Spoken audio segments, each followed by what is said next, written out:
Glória a Deus, amém? Você que trouxe a palavra de Deus, abra lá em 2 Coríntios, capítulo 5, versículo 17. 2 Coríntios 5, 17. Deixa eu comentar uma coisa que eu percebi numa cidade que eu fui agora de férias. Chegou no sábado, mais 7 e pouco mais ou menos da noite, da tarde, né? Porque ainda esse horário é de tarde. Nós saímos. E eu comecei a observar uma coisa que eu não vejo aqui no Rio Grande do Sul. Porque normalmente sábado é o dia do jovem ir para a igreja. Muitas igrejas ainda mantêm essa tradição. Culto jovem no sábado. Irmãos, a quantidade de jovem que eu vi na rua, indo para a igreja, com a Bíblia na mão. Não, irmãos, não é assim, o pastor viu, não. Era aonde eu passava numa rua que tinha uma igreja, que ia ter uma reunião jovem, eu enxergava jovens andando na calçada, indo para a igreja. Foi ou não foi? Me chamou a atenção que eu comentei com a pastora. Foi, está vendo, amor? Quantos jovens andando com a Bíblia? Eu falei, eu acho que isso é um momento que nós vamos começar a viver a partir de agora. Eu creio. Porque nós estamos vivendo um momento de fracasso evangélico. Os crentes dessa geração que está se formando, irmãos, uma boa parte é uma geração fraca como crente. Mas eu creio que Deus vai começar a levantar uma geração como se tinha lá nos anos 80, nos anos 90. Irmãos, era quase proibido um crente para a igreja ser Bíblia. Nos anos 80. Quem é mais antigo vai lembrar disso aí. A irmã mais antiga lembra. Nos anos 80, irmãos, crente, o que mostrava que o cara era crente? Era ter uma Bíblia. E nós temos que voltar a esse tempo. Eu não sou contra tecnologia, pode usar o celular à vontade, não tem problema. Mas eu acho que tem certas coisas, irmão, que a gente não pode largar jamais. Eu acho que isso aqui é um símbolo na mão do crente. Tanto é que antigamente tinha até uma piada. Eles diziam assim, qual a diferença da Bíblia do católico para a Bíblia do crente? A do católico cheira mofo e a do crente cheira sovaco. Por quê? Porque o crente carrega a Bíblia embaixo do braço, né? Então vamos voltar para essa realidade. Não quer carregar embaixo do braço, bota na bolsa, né? Mas use a Bíblia, é importante isso. Eu acho que é importante. Eu carrego a Bíblia. Muito bem, 2 Coríntios 5:17 diz assim: e assim, se alguém está em Cristo, é nova criatura. As coisas antigas já passaram, eis que se fizeram novas. Amém? Se fizeram novas. Nós vamos chegar ao discorrer dessa mensagem. Nós vamos chegar à última parte do versículo, que as coisas, tudo vai se fazer novo, tudo vai ser diferente, tudo vai ser abençoado. Nós vamos deixar para trás as coisas ruins, as coisas negativas, as coisas desagradáveis que aconteceram na nossa vida. Mas para chegar até lá, nós temos que caminhar por esse versículo para entender como obter esse resultado na nossa vida. Por isso que o título da minha mensagem é Deixando as coisas velhas para trás. Amém? Irmãos, tudo que é velho deixa para trás. Não o marido, tá? O marido não está velho, carrega ele não, deixa para trás. As coisas velhas aqui é no sentido daquilo que não é mais benéfico, produtivo, que não é mais bênção na tua vida, aquilo que não te edifica mais, aquilo que não te ajuda mais. Não ajuda você, não ajuda a tua família, não ajuda a tua fé, não ajuda a tua vida financeira, aquilo que não é produtivo para a tua vida. Isso é coisa velha, a gente deixa para trás, a gente não vive mais de passado. Nós vamos chegar nessa parte da mensagem. Agora veja bem, ouça bem o que eu vou dizer para você. A palavra de Deus, o próprio Senhor Jesus, está lá em Mateus capítulo 4, quando Jesus ele é tentado pelo diabo. O diabo diz assim para ele: se você é o Filho de Deus, transforme essas pedras em pães. Que Jesus estava 40 dias de jejum. Então é lógico, fisicamente ele estava com fome. Qual é a resposta de Jesus para o diabo? Nem só de pão, Mateus capítulo 4, versículo 4, se me fala a memória. Nem só de pão vive o homem, mas de toda palavra que procede da boca de Deus. Amém? Então a palavra de Deus é alimento para a nossa vida, em todos os aspectos. Alimento espiritual, para conservar nossa vida espiritual. alimento emocional para nos jogar para cima, para nos abençoar, para nos deixar motivados. Então a palavra de Deus, irmãos, a palavra de Deus, ela é fundamental na nossa vida, ela é importante na nossa vida. Não existe uma fé de resultado se eu não crer plenamente na palavra de Deus. Não existe uma fé de resultado se você não tiver, se você não acreditar no que diz a palavra de Deus, se você não aplicar a palavra de Deus na tua vida, a tua fé não será uma fé de resultado. A tua fé será uma fé de fachada, será uma fé superficial, não vai ser uma fé de impacto, uma fé que muda a tua vida, uma fé que tira da tua frente as barreiras, as dificuldades, os obstáculos. Se a tua fé, se você não acreditar que você precisa cumprir com a palavra de Deus, a tua fé não é uma fé de resultado. Uma fé de resultado é quando nós acreditamos que a Bíblia, a palavra de Deus, ela precisa ser seguida, como disse o próprio Senhor Jesus. Ele disse assim: aquele que ouve estas minhas palavras e as pratica. Então não é apenas ser um bom ouvinte, tem que ser ouvinte, tem que ser praticante. Amém? Eu tenho que aprender da palavra de Deus, eu tenho que aprender da palavra de Deus, eu tenho que praticar a palavra de Deus. Irmãos, ouça bem o que eu vou dizer. Ainda alguns dias atrás, eu estava ouvindo uma mensagem, alguém pregando, e essa pessoa dizia assim, ele dizia assim: tem gente correndo atrás de profecia, correndo atrás de revelação, correndo atrás de resultado rápido. E ele disse assim, mas eu ainda continuo pregando a palavra na essência, porque o que muda uma realidade é a palavra. É a palavra, é ouvir a palavra, é aprender da palavra e praticar. Essa mudança em nós é que dá resultado. É isso que gera bênção na nossa vida, amém? Não é aquela coisa: pastor, se eu fosse para a igreja e o senhor revelasse a minha vida. Se não, o que adianta revelar a tua vida se você não colocar ela nos eixos? O que adianta? A bênção não vai vir. Sabe o que vai ser? Vai ser uma revelação sem resultado, sem bênção. Não adianta nada, irmãos. Eu não sou contra a revelação, eu não sou contra a profecia, eu creio nisso também, eu creio, é uma das formas de Deus agir. Mas para dar resultado na vida de uma pessoa, é a aplicação da palavra, amém? E é exatamente isso que nós vamos nesta manhã discorrer nessa mensagem, apenas em um versículo da Bíblia, para você ver. A Bíblia é enorme, a Bíblia tem 66 livros. Nós vamos pegar um versículo apenas, e você vai ver que se esse versículo for aplicado na tua vida, vai ter mudança na tua vida, amém? Assim como a irmã Sheila pregou aqui na quarta-feira, ela pregou no Salmo número 1. Se você aplicar o Salmo número 1 na tua vida, irmãos, vai ter resultado. O problema é que as pessoas, elas ouvem, elas tremem, se arrepiam, se emocionam, mas não praticam o que está ali. E esperam o resultado, não esperam, ficam ansiosos pelo resultado, questionam a Deus se não vem o resultado. O resultado só vem quando nós aplicamos a palavra de Deus. Aí não adianta olhar para alguém que está sendo abençoado e tentar enxergar nele o que ele está fazendo. Mas eu não sei, eu acho que ele é mais bonito. Não, acho que Deus, esse aí nasceu com aquele virado para o. Não adianta, irmãos, não adianta. Não é uma questão de aplicação. É uma questão, por isso que o irmão está sendo abençoado, por isso que Deus está honrando a vida dele. Vai olhar o histórico dele, como ele pagou o preço. Vai olhar o histórico dele, como ele se dedicou, como ele aplicou na sua vida a palavra de Deus, amém? Então esse é o objetivo da nossa mensagem de hoje. E eu vou desenvolver essa mensagem com 3 subtópicos. O primeiro é o seguinte: na primeira parte do versículo diz assim, aquele que, se alguém está em Cristo.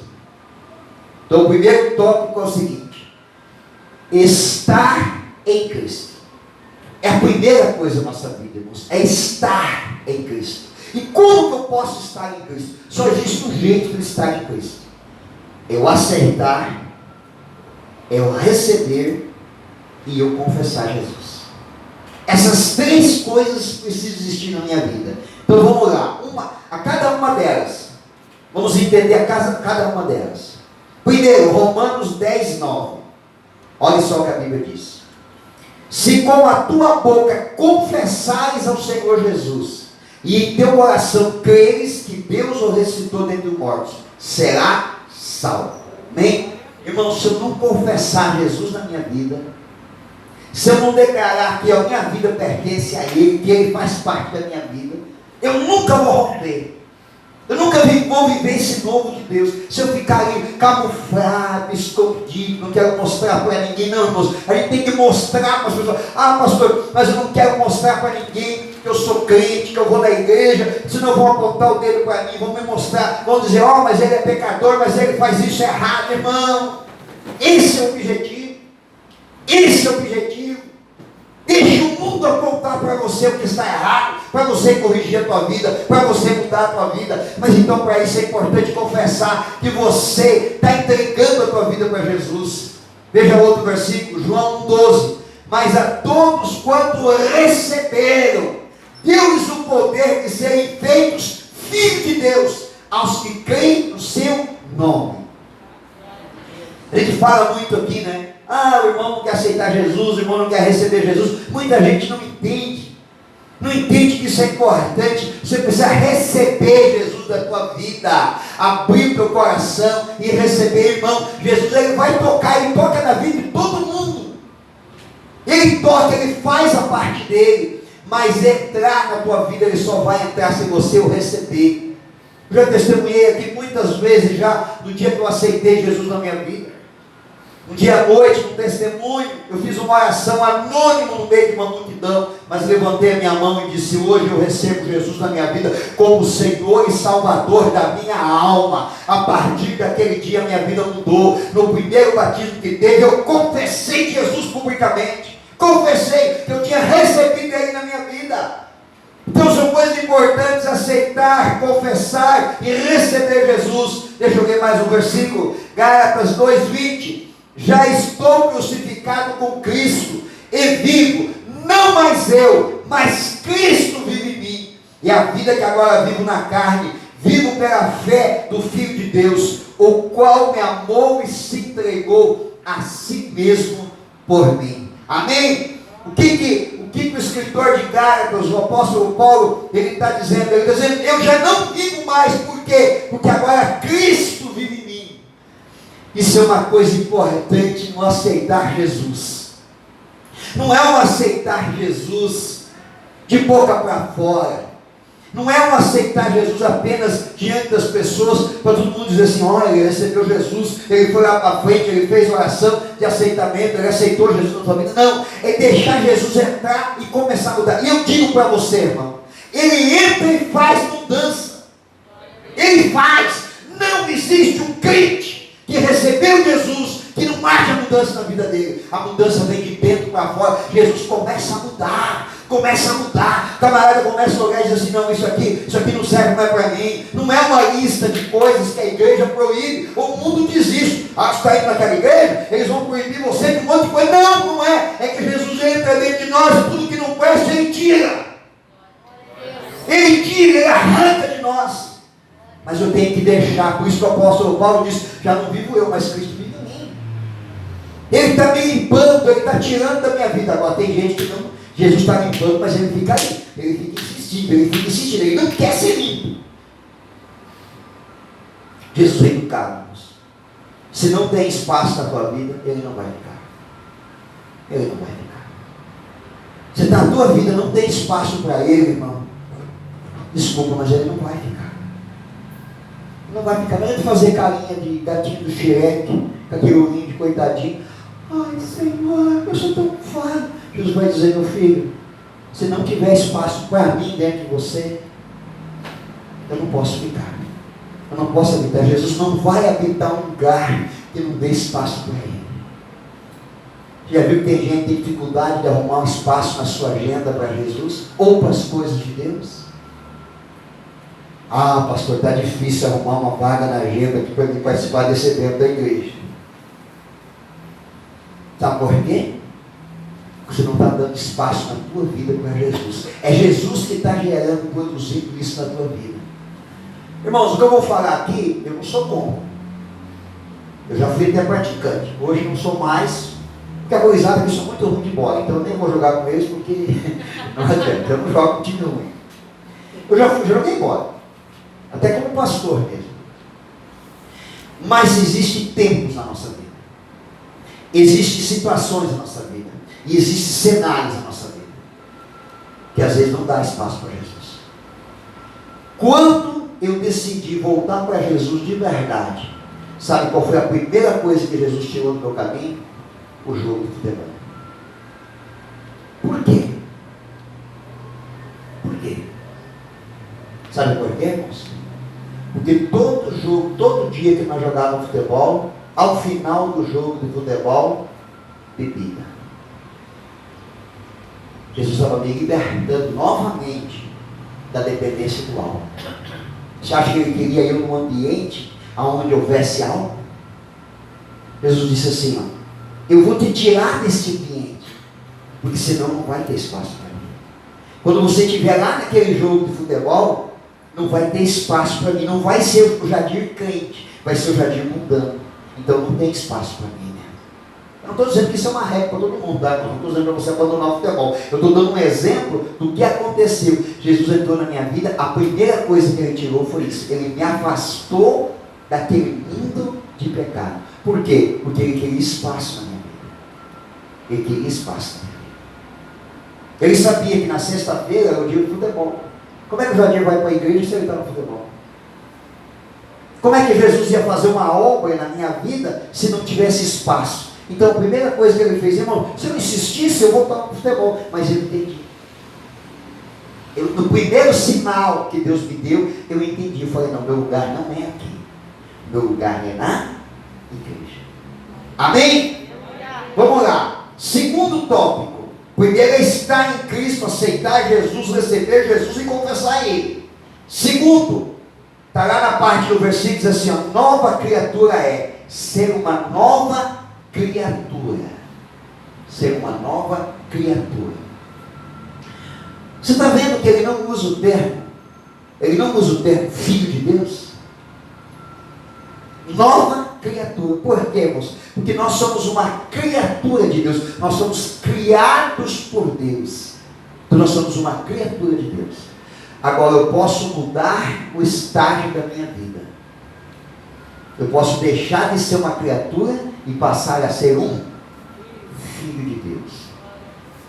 Quem tem direito à herança, irmãos? É a criatura ou é o filho? É o filho. Muita gente não entende isso. E aí o mundo, irmãos, inspirado pelo diabo, cria algumas frases que perduram milhares e milhares de anos. Uma delas é a seguinte: as pessoas dizem assim, eu também tenho direito de tomar um copo de água gelada. Eu também sou filho de Deus. Já ouviu essa frase? Não. Já ouviu isso? Isso é uma coisa que perdura milhares de anos.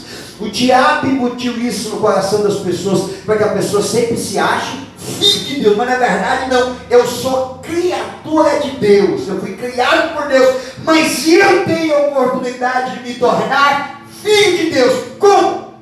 João 3,15 diz assim, Jesus respondeu, na verdade te digo, aquele que não nascer da água e do Espírito, não pode entrar no reino de Deus, porque no reino de Deus só entra filho, não entra criatura. No reino de Deus só entra os filhos de Deus. Então o texto que o apóstolo Paulo escreveu diz assim, se alguém está em Cristo, nova criatura é. Quer dizer, Jesus entra em mim e ele começa a me transformar e me dá a oportunidade de nascer de novo. Nascer agora como filho de Deus, diferente, irmãos, transformado.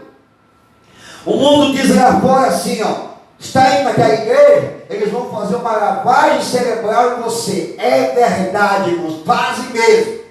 A igreja de crente faz lavagem cerebral. Que tipo de lavagem cerebral? Lava a nossa mente, tira tudo que não presta e deixa a mente aberta para ouvir a Deus. É por isso que o mundo não conhece o mesmo Deus que nós conhecemos. Não enxerga Deus da mesma forma. Você começa a vir na igreja, Jesus começa o processo da tua vida. Já começa a enxergar Deus diferente, de uma forma diferente. É aí que começa o processo de conversão. Não é a conversão ainda, é o processo. É o processo de conversão. É por isso que às vezes nós nos decepcionamos com algumas pessoas, porque elas frequentam a igreja durante muito tempo e do nada elas se afastam, elas negam a fé, elas voltam de novo para o mundo, elas fazem coisas até piores e a gente fica decepcionado assim. Mas o que aconteceu? Tu sabe o que aconteceu, irmão? O processo de conversão foi interrompido na vida da pessoa. Por quê? Aí eu entro na terceira parte do texto. Abandonar o velho homem. Eis que se alguém está em Cristo, nova criatura é. As coisas velhas já passaram. Isso é abandonar o velho homem. Talvez essa seja a tarefa mais difícil na vida de uma pessoa que está vindo na igreja. Você aceitou Jesus, você recebeu Jesus na tua vida como Salvador, você confessou Ele, você aceitou o batismo, está tudo desde a tua vida. Jesus entrou dentro de você, você se batizou, você sente que é filho de Deus. Você sabe, irmãos, uma das poucas vezes que eu tinha ido na igreja, o pastor fez uma oração. E quando ele começou a falar da oração, no primeiro momento eu não concordei. Ele disse assim, ó, você vai orar agora, e eu quero que você diga assim, ó, eu também posso ser filho de Deus. Aí eu pensei assim, mas eu sou filho de Deus. Eu sou filho de Deus, não preciso orar e dizer que eu posso ser filho de Deus. Mas ele foi insistindo, e os irmãos fecharam os olhos e começaram a orar. Uma igreja assim, bem fogo mesmo, pentecostal. Os irmãos começaram a orar. Ele mandou ficar os homens de um lado, as mulheres do outro. E nós ficamos ali num grupo de irmãos. Eu nunca tinha orado na minha vida, não sabia o que era oração. Acho que era a terceira, quarta vez que estava indo na igreja. E os irmãos orando, aquele barulhão, eu berrando lá dentro. Eu não estava entendendo nada, não sabia o que fazer, se eu corria. E ele no microfone orando também em voz alta. E aí, num momento da oração, ele disse assim: diga que você quer ser filho de Deus, diga que você quer ser filho de Deus. Eu comecei a falar. E quando eu comecei a falar, irmãos, eu entendi que eu não era filho de Deus. Eu entendi que eu não era. Eu nem era para estar ali no meio daquele grupo de pessoas ali. Eu não fazia parte daquele grupo de pessoas. Mas começou a nascer no meu coração um desejo, eu queria fazer parte dele. Eu queria orar que nem ele estava orando. Eu estava vendo sinceridade, eu estava vendo que eles estavam se sentindo bem. Aquela gritaceira para eles fazia bem, para mim não estava fazendo, mas para eles fazia bem. Porque quando ele não é crente, a gente se assusta, né, irmão? Não é? A gente fica apavorado. Meu Deus, o que vem mais aí? Esse bando de doido, berrando, gritando, o pastor falando uma língua que ele não entende, uma coisa estranha, ele fica perdido. Mas o Espírito Santo começou a tomar no coração, e eu comecei a falar: eu também quero ser filho de Deus, também quero ser filho de Deus, também quero ser filho de Deus. E uma alegria entrou na minha vida de um jeito. Ali começou um processo para me entregar minha vida para Jesus. Ali começou. A pessoa aceita Jesus, Jesus entra na vida dela, mostra para ela que ela pode ser filho de Deus, ela pode ser herdeira de muitas promessas. Aí ela se batiza. E aí vem a parte que Deus não vai fazer. Essa é a parte que muitos crentes que frequentam a igreja estacionaram nela. Então, vivendo ainda a parte de aceitar Jesus, de confessar Jesus, a parte de nascer de novo, a parte de ficar toda hora repetindo frases de efeito, que Deus vai abençoar, mas a vida não rompe, não sai. Por quê? Porque essa é uma das partes mais difíceis na vida do ser humano. É deixar para trás as velhas coisas. O velho homem. Aquele homem ou aquela mulher, aquela natureza humana que está diante de nós, que anda no sentido oposto de Deus. Não anda em direção a Deus, anda para o lado oposto. Aquele desejo de pecar, aquele desejo de fazer coisa errada, aquele desejo de não ir para a igreja, de ir para outro lugar. É o velho homem que está ali toda hora. Por isso que a gente diz assim: não, rompa espiritualmente. Crente tem que orar, crente tem que jejuar, crente tem que na igreja, crente tem que ler a Bíblia. Por quê? Porque esse velho homem vai ficar dentro de nós. E se eu deixar, se eu permitir, ele começa a tomar conta. Por isso que o apóstolo Paulo diz: o Espírito milita contra a carne, e a carne milita contra o Espírito. Deus não vai, Ele vai te ajudar, mas Ele não vai interferir nessa batalha. Quem tem que fazer isso somos nós. É nós que temos que fazer isso. Temos que ser inteligentes. Temos que abandonar o velho homem. Aquelas práticas, irmãos, é inacreditável como tem crente que não consegue abandonar práticas de pecado. Não consegue, sabe que é pecado, mas não abandona. Se convenceu já que está errado, mas não abandona, não consegue largar aquela prática do pecado. Fica insistindo, fica tentando negociar, fica tentando ajeitar para Deus abençoar da mesma forma, dizendo: não, Deus não olha para o meu pecado, eu sou pecador mesmo, eu sou miserável mesmo, eu sou fraco mesmo. Mas não deixa o velho homem para trás. Talvez um passado você era mentiroso, mas crente não mente. Talvez um passado você era supersticioso, mas crente não tem superstição. Crente não precisa entrar com o pé direito numa sala, não precisa bater na madeira, não precisa ferradura na porta, não precisa pé de coelho na chave, não precisa plantar arruda, não precisa plantar isso, plantar aquilo, para tirar uma olhada, não precisa jogar sal grosso atrás da porta. Crente não precisa, crente não tem superstição. Mas tem gente que tem dificuldade de abandonar o velho homem. O crente ele é moderado, o crente ele não é brigão, o crente não é maldizente, o crente tem uma vida mansa, uma vida tranquila, como diz a Bíblia: tudo que depender de vós tem paz com todos. Mas tem crente que insiste em continuar sendo a velha criatura. Não tem paz com as pessoas, não tem harmonia. Alguns bem que a família tem.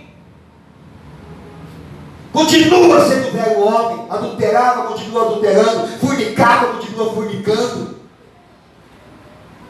frequentava lugares horríveis, continua frequentando, era grosso, ogro, mal educado, sem amor à família, continua sendo. Não deixa aquela criatura, não consegue abandonar um vício, não consegue deixar um vício de lado, inventa mil desculpas. Outro dia eu conversava com um pastor, ele teve um debate com o irmão da igreja, porque o irmão veio questionar ele, por que ele não podia tomar cerveja sem álcool. E esse pastor veio todo chateado conversar comigo e disse: olha, usei tudo que foi argumento para convencer o irmão, mas não teve jeito. O irmão bateu de frente comigo. Eu falei: pastor, o senhor sabe como é que eu lido com esse tipo de coisa? Se o irmão vier falar isso para mim, eu digo para ele: irmão, não beba cerveja sem álcool, que não presta, é uma porcaria. Eu nunca bebi, mas diz que não presta. Beba Skol, que é cerveja boa. Beba Brahma, que é cerveja boa. Beba bastante, porque a Bíblia diz assim: aquele que sujo está, se suje mais. Se suje mais. Porque uma das coisas mais difíceis da vida do ser humano para algumas pessoas é deixar o velho homem para trás. É deixar o velho homem para trás. Não entendeu que Deus tem um propósito novo na vida dele, um propósito de vitória, um propósito de sucesso, um propósito de milagre.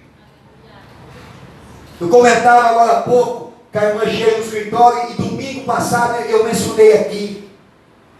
Tem crente que não percebeu ainda, não acordou. Está um monte de tempo na igreja, mas nunca tem um testemunho para contar. Irmão, tem coisa errada. Não é Deus, não é o pastor e não é a igreja. O erro está em mim. E domingo passado, enquanto eu pregava aqui, eu pregava sobre o Jeová Rafa, o Deus que cura. Tem gente que tem 30 anos de igreja e nunca testemunhou uma cura. Enquanto eu pregava, eu lembrava de uma pessoa que eu nunca ouvi, conheço a pessoa há algum tempo, eu nunca ouvi essa pessoa contando uma vitória, nunca. Eu nunca vi essa pessoa dizendo assim: olha, Deus fez um milagre na minha vida, me abençoou financeiramente. Eu fui curado. Não, só acumula dor. Só acumula dor. A caixinha de remédio cada vez acumulando mais e mais. Irmãos, vamos ser inteligentes. O corpo do ser humano é aos poucos. A cada dia que passa você está mais perto da morte. Cada dia que passa é um dia menos. E o nosso corpo não está sujeito à enfermidade. Não vamos ser hipócritas e dizer aqui, que um de nós possa não morrer de enfermidade. Inclusive o pastor, é verdade, eu posso contrair uma doença e morrer dela. O meu corpo físico não resistir. Mas não significa que no meu histórico de crente eu não tenha nenhum testemunho de milagre, de cura. Você está vindo da igreja há pouco tempo, há 2 anos, 3 anos, você está no caminho. Você tem tempo pela frente. Mas crente com mais de 10, 15, 20 anos, 30 anos de igreja, nunca testemunhou uma cura, nunca experimentou que eu jogava para tocar e curar. Irmão, acorda, tem coisa errada. E o erro não está na Bíblia, o erro não está na igreja, não está no pastor, o erro não está em Deus. Sabe onde está o erro, irmão? Abandonar o velho homem.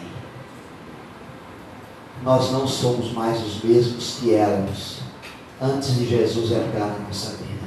Por isso que o apóstolo Paulo diz assim: já não vivo eu, Cristo é que vive. É Cristo que vive. É Ele que comanda a minha vida. É Ele que comanda a minha vida. Você precisa se esforçar.